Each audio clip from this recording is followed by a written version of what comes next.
আজই ডাউনলোড করুন আর এনজয় করুন আপনার পছন্দের শো। আপনি আমার এফর্টটাকে কোন চোখে দেখছেন স্যার, সেটাই আমার কাছে ইম্পর্টেন্ট।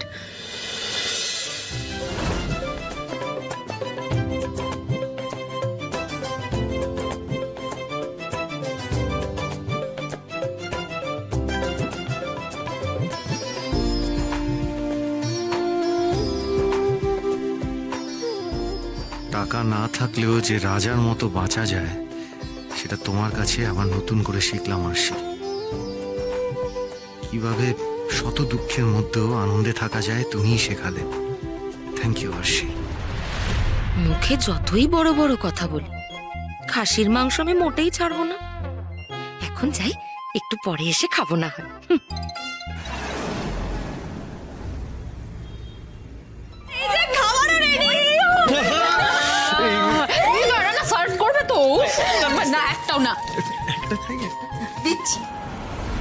কিন্তু আমি আবার জিজ্ঞাসা করছি, পরিষ্কার করে বল, কি এমন ক্যাটারিং এর কাজ করছিস যে প্রত্যেকদিন মোটা মোটা করে টাকা নিয়ে আসছিস? শোন, আমার না ঝগড়া করার একদম মুড নেই রে। সারাদিন খাটাখাটি করে এসেছি, আবার নিজের হাতে রান্না করেছি। প্রশ্ন বিচিত্রার মতো প্রশ্ন না করে খেতে বস। হ্যাংলারে বাবা। কাকই, এই কি হলো? এসো, কি সুন্দর হয়েছে মাংসটা, আসো। আচ্ছা মধুদি, আমরা সবাই আছি, স্যার কোথায় গেলেন বলো তো? আমাদের তো হেল্পও করলেন না। শাক কোথাও মনে হয় ওপরে গেল গো। ও ঠিক আছে, তুমি সার্ভ করো, আমি ডেকে আনছি। হ্যাঁ হ্যাঁ ঠিক আছে, তুমি এসো এসো। স্যার, স্যার কি হয়েছে? এই তো হাসি খুশি ছিলেন, হঠাৎ মুখটা এরকম হয়ে গেল কেন? কিছু না, ছাড়ো। হুম, ছাড়ো বললে তো হবে না, কিছু তো একটা হয়েছে। কি হয়েছে স্যার বলুন না, না বলে কিন্তু আমি এখান থেকে নড়বো। আরশি, যাদের জন্য তুমি এত করছো, এত ভাবছো, তারা কি আদৌ তোমার এই অমানসিক পরিশ্রমটাকে সম্মান দেয়? মানে আপনি এরকম অদ্ভুত কথা বলছেন কেন হঠাৎ?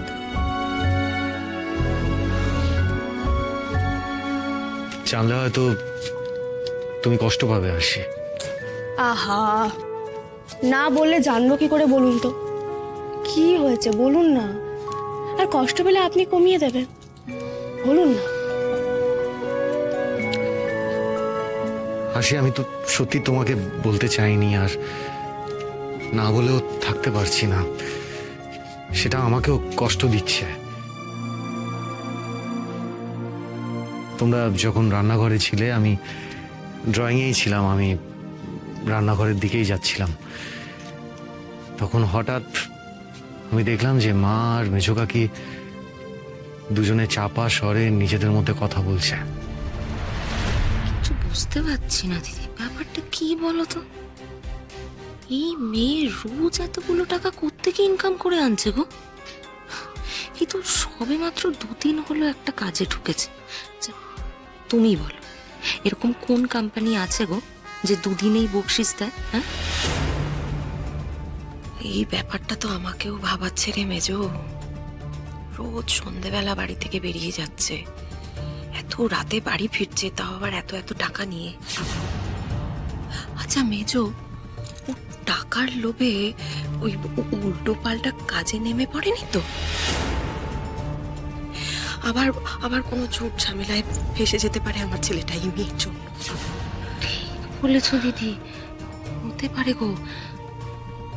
কি জানি বাবা, হয়তো হয়তো সত্যি কোনো ভুলভাল কাজ করে টাকা আনছে। কি বলছিস? এসব শুনে আমার আমার আমার ঘেন্না লাগছে। বিশ্বাস করো, ওর ওর এইসব টাকায় কেনা খাবার আমার আমার গলা দিয়ে নামবে না মেজো। আমি চললাম। কাকিমারা এসব ভাবছেন?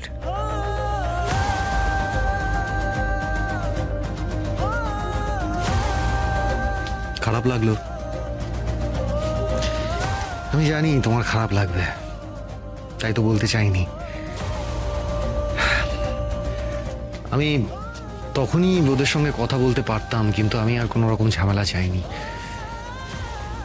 এবার বুঝতে পারছো তো আরশি, যাদের জন্য তুমি এত খাটছো, তারা তোমার এই এফোর্টটাকে কোন চোখে দেখছে। আপনি আমার এফর্টটাকে কোন চোখে দেখছেন স্যার, সেটাই আমার কাছে ইম্পর্টেন্ট। আপনার আমার ওপর ভরসা আছে তো? স্যার যদি আজকে মাটিতে মিশে গিয়েও থাকেন, কাল সেই মাটি গা থেকে ঝেড়ে ফেলে পরিষ্কার হয়ে সসম্মানে মাথা উঁচু করে বেরিয়ে আসবে। এই আরশি মজুমদার আপনাকে চ্যালেঞ্জ করলো। আমি আপনাকে কথা দিচ্ছি স্যার, যাই হয়ে যাক না কেন, কিন্তু আপনাকে আপনার জায়গা থেকে এক চুলো সরতে হবে না। আপনি যেমন আছেন তেমনই থাকবেন, আর আপনার এই স্টারডাম মেনটেনের জন্য যা যা প্রয়োজন আমি আপনার ব্যবস্থা করে দেবো।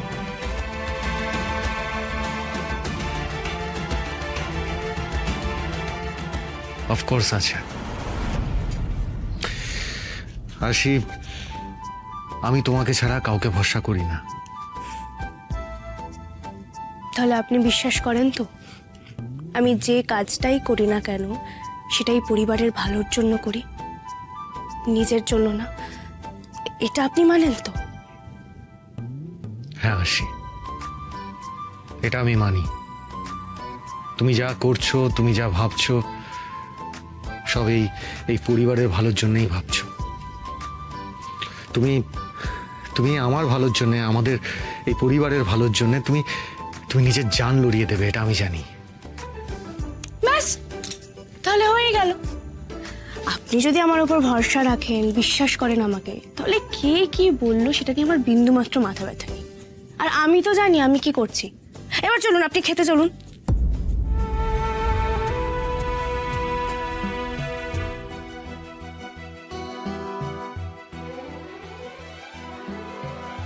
তুমি যাও, আমি ফ্রেশ হয়ে আসছি। স্যার এভাবে আমাকে সাপোর্ট করছেন, আমার পাশে দাঁড়াচ্ছেন, কিন্তু উনি যদি সত্যিটা জানতে পেরে যান,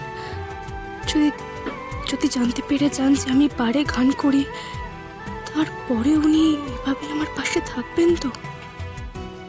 নাকি বাকিদের মতো উনিও আমাকে ভুল বুঝবেন?